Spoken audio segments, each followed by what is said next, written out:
Hello and welcome to another splendiferential some whatever episode of Give It a Shot. The Mystery Box. Although this is the holiday season edition. Yeah, we barely got over eating a bunch of bird and now we're here. So, what do we have this time around in the box? Well, outside of the box. I haven't put it in the box yet. But what are our contestants today? Who are they? What are they? Why are they? I don't know. I don't care. Let's just get on with it. So, number one is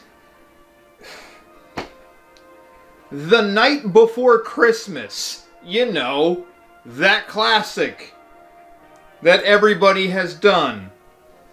Except this is narrated by Kevin Kline, based on the best-selling book by Mary Engelbreit, which I think is true. I don't know. This is a Good Times DVD, so that's all you need to know.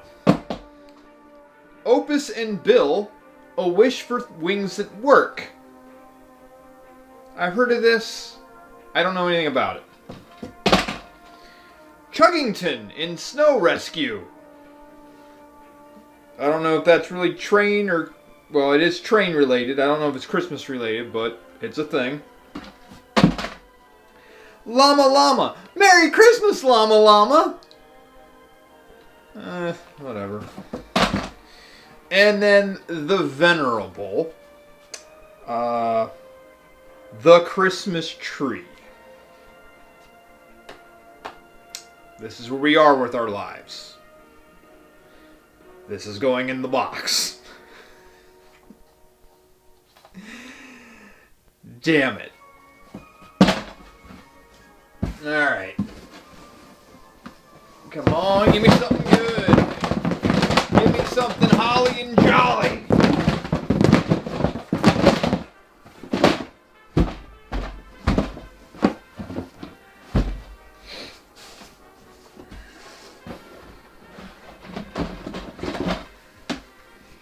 Oh, it is Chuggington Snow Rescue. Yay, I guess.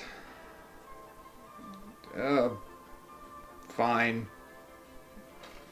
Whatever. Come on, ride the train. Or ride it choo-choo. Shit.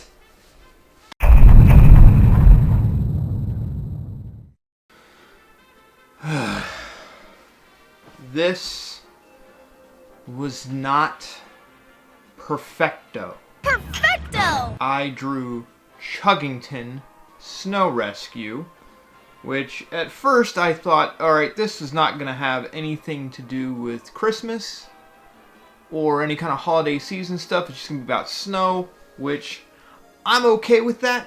I'm from the mountains of Pennsylvania. I can sympathize. Actually, I can more or less empathize with this because I'm from an area where snow is a constant. My hometown averages about 180 inches of snow a year. And so I'm accustomed to some insane snow amounts. And the train industry, for lack of a better term, is a big thing where I'm from. Trains are a constant thing that go through our town and through our area, so I'm more than accustomed with this. So I was thinking, okay, maybe this wasn't going to be so bad. It's not awful, but it is annoying. Perfecto! And I'll get into that here shortly. But Chuggington is basically the adventures of three children, three smaller, younger trains. I don't even know what you call them, but they have their adventures, and this one focused on the safety one, Wilson, I think was his name, and basically snow safety in trains, which I'm aware of. I've seen trains plow snow. I find that insanely impressive, and they did do some of that in here. Salting tracks, I was not really that aware of. Although I would think I would know that, but I'm not. I don't live with trains. I just used to see them a lot. The stories, and it turns out there were two stories that filled up the episode. Both revolve around Wilson and his safety.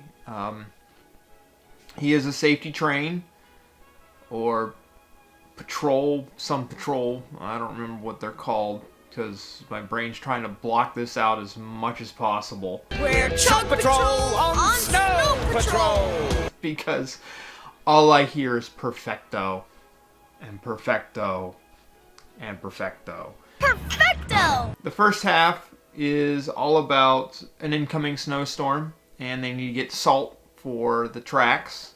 So they go up to a salt mine and get tracks, and there's all these other trains that come along with them. I can't remember a single train's name. I'm barely able to remember Wilson's name.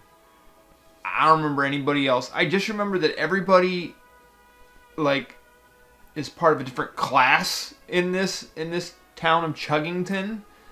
Because there's engineers, safety, passenger, and some other stuff.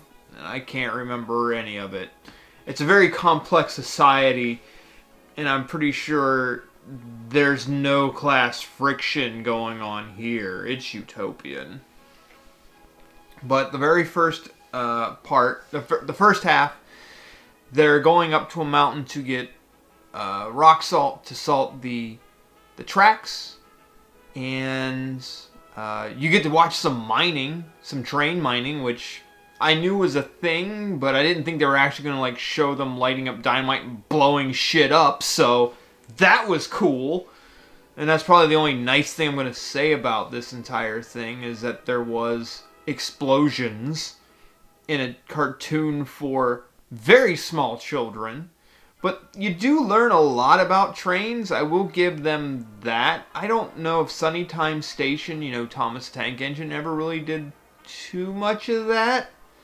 Other than I remember they had George Carlin as their conductor, which, thinking back to that I really should watch those episodes, because it's probably just weird to see George being that friendly when you know how he is about language and whatnot. But, they got to get rock salt, and they send one down, and he gets stuck in an avalanche. And this is where things kind of get weird for me, because I'm like, I don't understand how these trains actually function sometimes, because they, sometimes they'll have dual tracks and whatnot. Like, this whole society is run by tracks. I don't think there's anything or anyone who cannot operate without tracks. The one gets stuck, and then the rest come and, help him out. And they use a little bit of science, and they kind of foreshadow it with counterweights and pulleys, which was kind of smart. Wasn't expecting that. So here's a cartoon for very small children that talks about one of the simple machines. So awesome sauce on that part. Okay, maybe I had two things about this, but Wilson is given a lot of praise for doing his job right, because they're all trainees. The younger ones are just trainees. They're not full-fledged, even though they're doing jobs that their bosses are like, you do it. So that's the thing that always gets me in cartoons. You have trainees that do all this hardcore stuff that would otherwise get them, promoted or awards, and it's just like, good job, pat on the head. And that's kind of what you get with this. So Wilson, our trainee, saves the day, and then we go into our second part, which is all about a lights festival. The parade of lights is gonna be really amazing. Super duper! Which is where I think this is where Christmas comes in, but they don't really want to say Christmas stuff, so Festival of Lights. Because that's something everybody wants to see. Lights. I don't. It is no secret that I don't like Christmas. I mean, if you watched Christmas in New York here not too long ago, because you all voted for it, you would know that Christmas is not my favorite, and this non-denominational holiday that they have for the Festival of Lights was okay. And it's all about getting prepared for it and getting the mayor there, and one of the trains couldn't go pick her up, so they send the trainee to go get her, and stuck in fog and whatnot. And my thought throughout all of this is, you're on tracks. Do you have to really know? Like, if you just go slow, you're gonna be fine. I can't imagine you getting lost. I mean, the tracks are gonna take you somewhere. But that's just me. I don't know everything about trains as compared to this show. And Wilson goes out and saves Coco, and they get the mayor back, and they do some different things, like go through an area where I wouldn't think train tracks would be, like in a mountain, like they're in a mine somewhere. And then there's a side plot to this where this one fancy speaking, because that's just a thing people do. I understand the trope. I'm not always the biggest fan of it, but like I think one of the trains has something akin to a French accent, and he's the artist. Magnifico! Magnifico! Finally, the winter festival is here! And then he's going to make the ice sculpture for the ice festival. Gee, you can't imagine who it's going to be. It ends up being Wilson, and you can't even tell when he finishes it, because it's like you took a rectangular block of ice and smoothed out some edges to make a rectangular block of ice. But you threw some red lights under it, so obviously it's Wilson. Because that's like a big thing, it's like a big honor. Because when they finally have the parade, you see all the stuff, and granted it looks nice, but it's not great. And then Wilson sees, as they arrive late from the rescue, that hey, I'm the train of honor or whatever. Oh, and you might want to take a look at the ice sculpture. Over and out.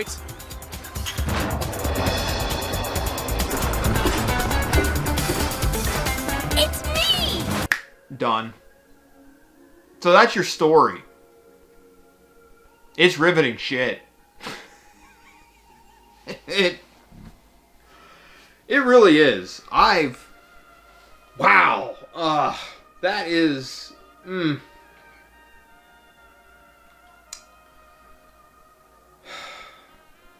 I'm not taking this shot because of the story. The story is for 3-year-olds. I'm not going to piss on that.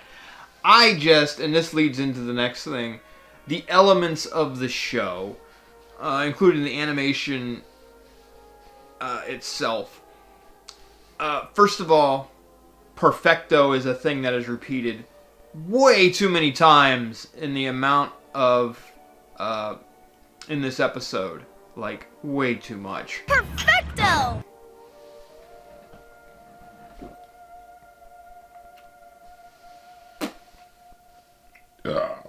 Perfecto! Oh.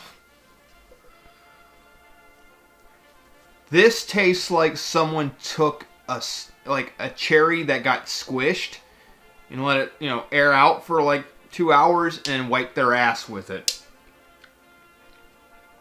That's what this tastes like. So, moving on to writing and animation. Perfecto, like I said, way too many times. Perfecto!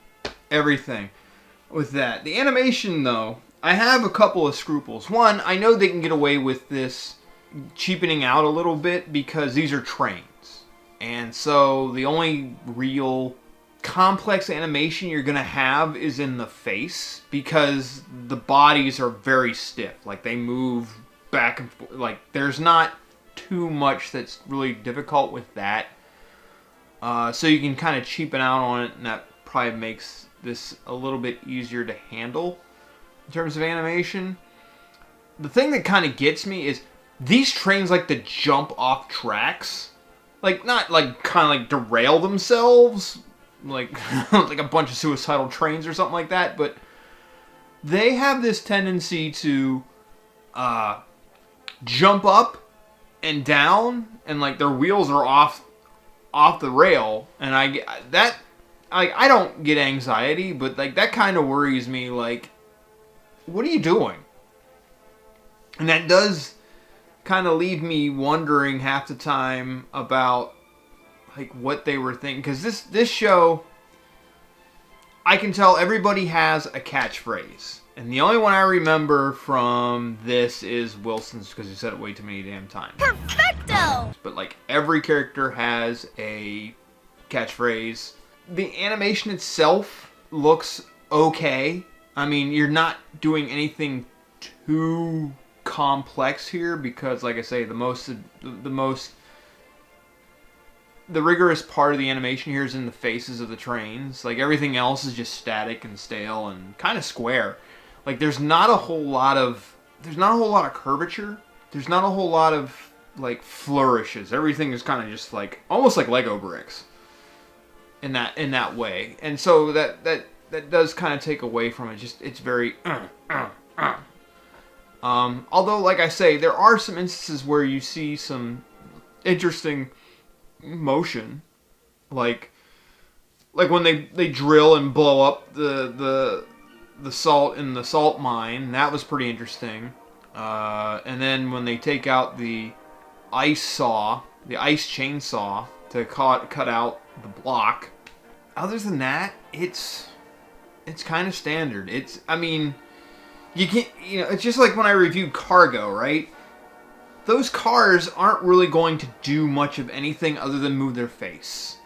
And so you can't, there's nothing else that's going to really happen. And so it's pretty safe that way. That's one of the better things about doing animation with inanimate objects like this, because you can get away with that more often. And so it's okay. I can't really besmirch this. I mean, it's for children. And you go through children like drama. I'm like, oh no, I have to rely on myself and stuff like that. And like they repeat a lot of things. So I can't really get angry at that. So I can't, just say, this is the worst thing I've ever seen. It's actually not. Like I say, I do have scruples with it. Like the high-speed passenger train Hanzo. And they don't even call him Hanzo. They call him Hanzo. No! What happened, Hanzo? A malfunction in my engine. Oh dear! You will have to take over from me, Koko-san. Which... and Hanzo is Japanese. And, I get you're trying to, flavor it up, what's that trainee's name? Coco? Yeah, the smaller, she's Coco, so when it's Coco-san, which, yes, but even I can remember, there's different ways of saying it. It wouldn't be san. San would mean like she's highly regarded, but she's trainee, and in Japanese, there's rank, and she's not a san yet at all, but I guess it would be kind of weird to call her Coco-chan in this, because then it'd be like, what the hell are you saying? And she's definitely not a kun, so you can't do that. So it's a little, but that's like the little bit of weeaboo knowledge that I have to even do anything with that. But all in all, Chuggington's not bad, and it wasn't shoving Christmas down my throat. So that was cool. I was a little worried that if I got something like Nightmare. That I'd actually watched that. It's been a while since I watched Nightmare Before Christmas. But if I got like The Night Before Christmas or God forbid The Christmas Tree, might have been a miserable fool. But, you know, that's what it is. So, Chuggington, it's alright. It's great for 3-year-olds who want to learn stuff about trains and heavy equipment. So, one shot out of stuff that tastes like liquid ass with a tinge of cherry flavor. So there you go. Welcome to the end of November. We get to start with the Christmas stuff. Ooh! I can't wait for next week. You all know what it is, because you voted for it. You sick, demented freaks. So until next time, party people. Toodles.